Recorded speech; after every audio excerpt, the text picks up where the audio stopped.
Let's learn how to enable an account over on App Store, and basically just head on over to your settings and click over here on the very top tab.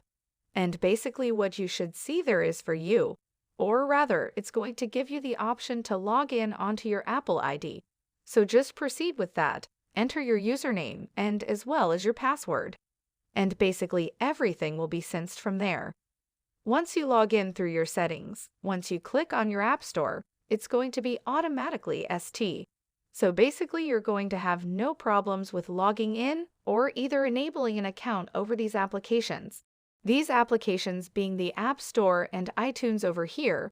Let's just search for iTunes right here in iTunes. So basically that is how you enable an account in the App Store and as well as iTunes. All you need to do is to log in through your settings over here and basically just log in from there. And it's all going to be synced. You're not going to have to log in onto each individual application to do so, because just logging in through your settings is enough because it's all synced all together. Okay guys, thank you guys for watching this video. I'll see you guys in the next one. And again, this has been To